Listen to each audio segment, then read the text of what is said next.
Little by little, without realizing it, I'd come to believe that the story in the manuscript was coming true. The current of its narrative had taken me deeper and deeper into dark waters. Alice had been taken from me. Barry was probably in jail. I was a fugitive from the FBI. The whole world taken over by the Dark Presence was trying to destroy me. It all felt real, but it matched a textbook case of insanity.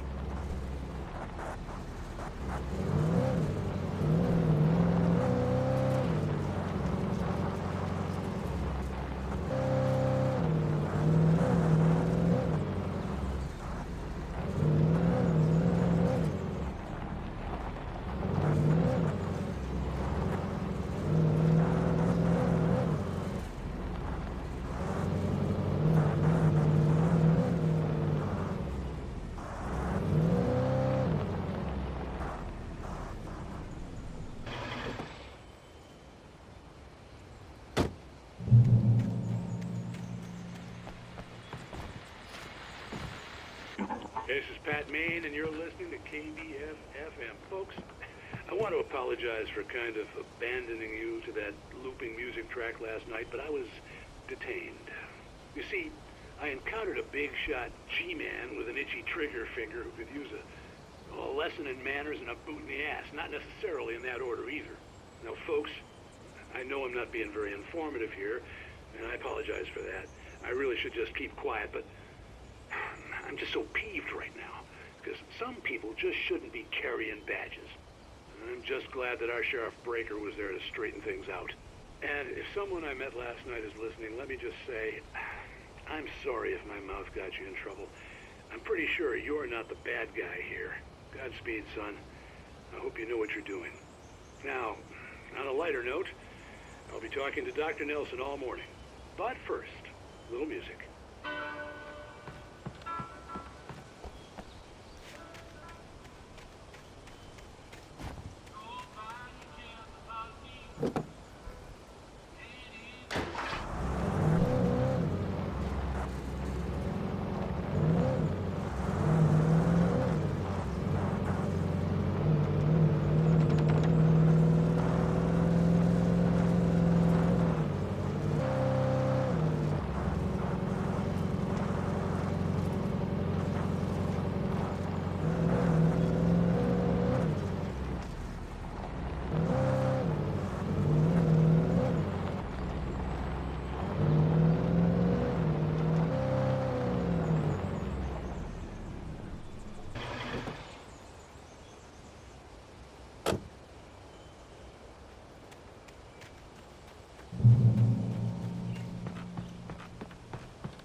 Welcome back to KBF-FM.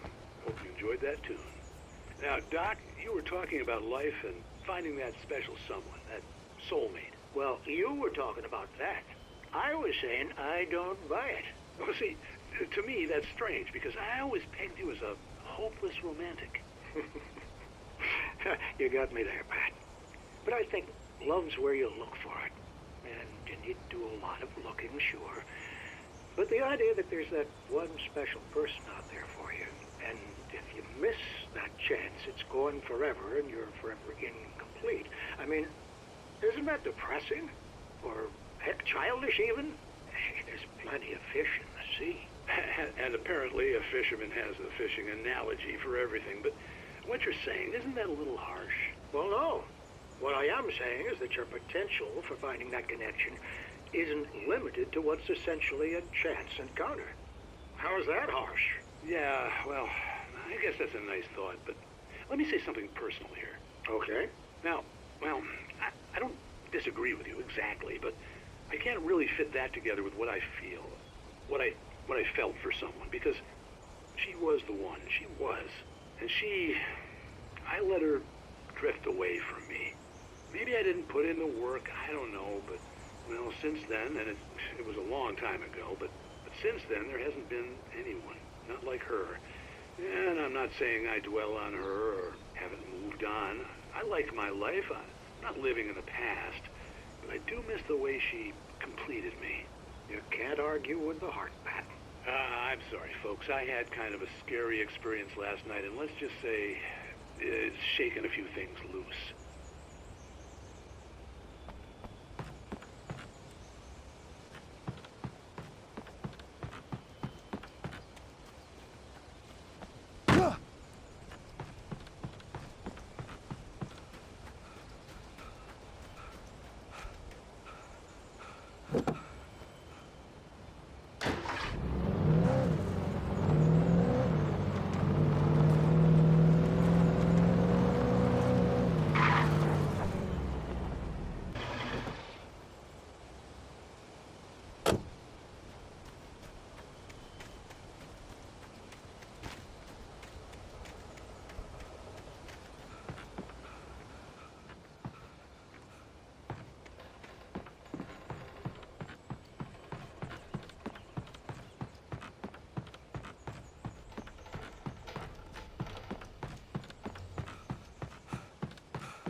For Mott, spying on the writer on the ferry had been a disappointment.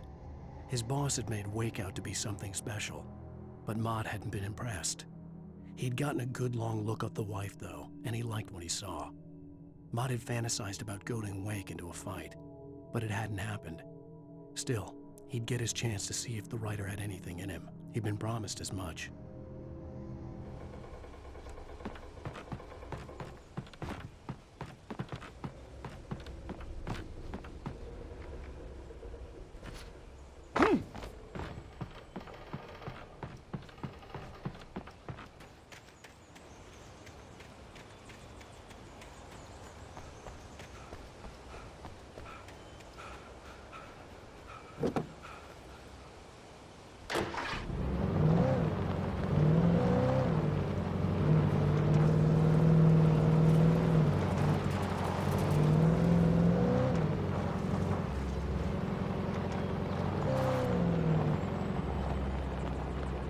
I was early.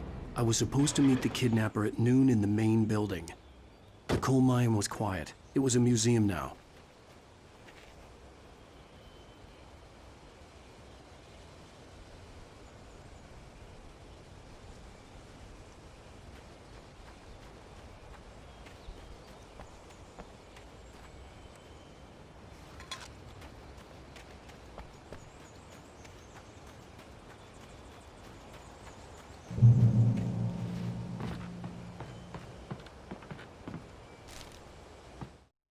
With Nightingale gone and the night wind blowing in through the broken studio window, Maine stared at Sarah.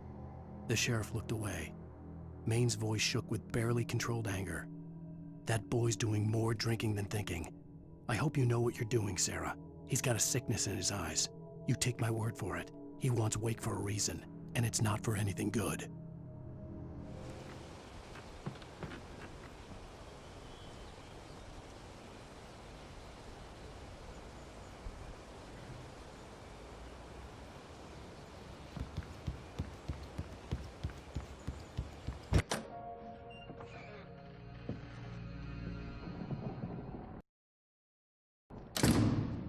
I didn't want to go outside. Cops had to be looking for me. The noon sun turned the place into a sauna. The day dragged on. Different scenarios ran through my mind. Ways of how I'd torture the kidnapper to get Alice back. Or the different horrible things he could have done to her. I imagined her dead. I had no way of knowing she was still alive. It was killing me. I was running on blind hope. It was all a waste of time. The bastard never showed up.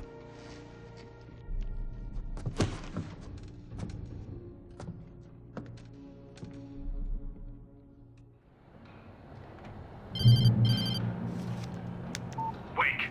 Where the hell are you? Change of plans. You know where Mirror Peak is? It's a big mountain north of where you are. You follow the path from the mine, you can't miss it. There's a lookout point there. I'll be waiting. I'm through being jerked around You by want you. to see your wife alive? Because if you do, you better watch what you say to me. Do we understand each other?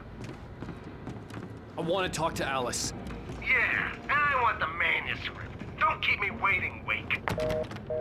Hello? Hello? Ah! I'm gonna kill him! I had to get to Mirror Peak.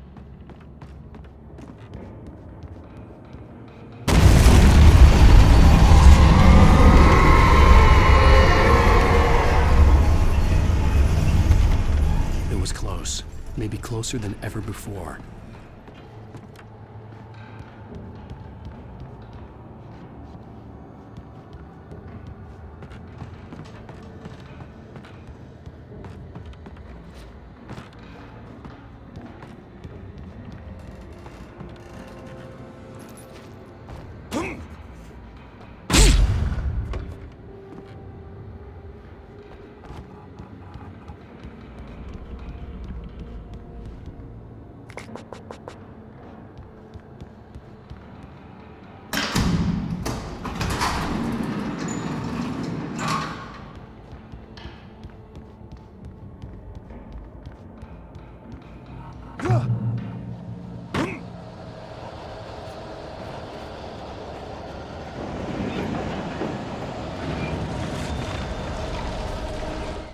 When Thomas Zane fell for Barbara Jagger, it happened fast.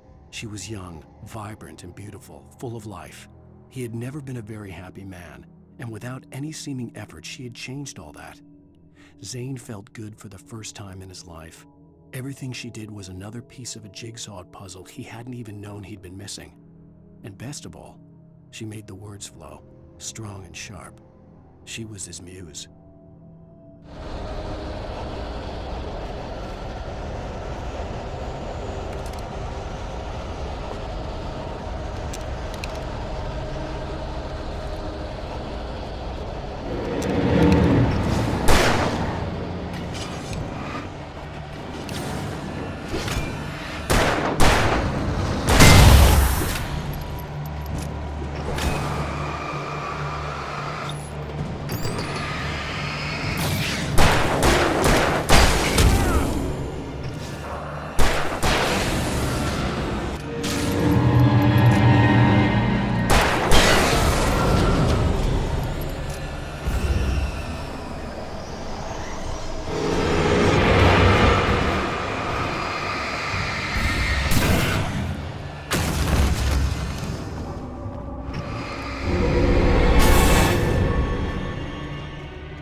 The only way to reach the hillside ahead was to go through the building. I had to find a way to avoid electrocution.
There was no way the flashbang grenades were Standard Power Company equipment.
I stared through the bars of the jail cell.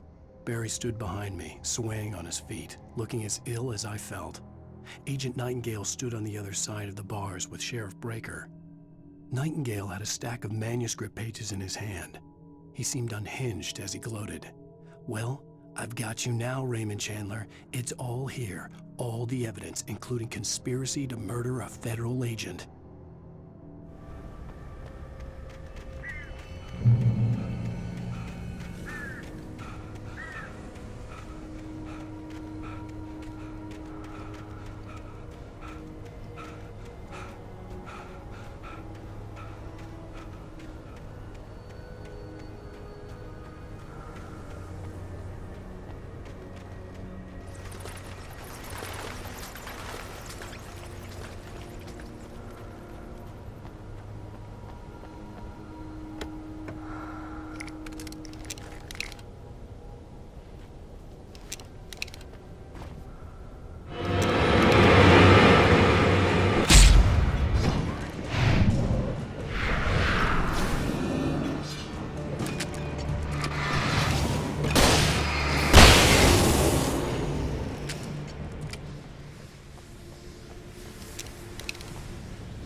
I had no real plan. I was going to give the kidnapper all the manuscript pages I had for Alice. If that wasn't enough, I'd hold him at gunpoint and make him talk.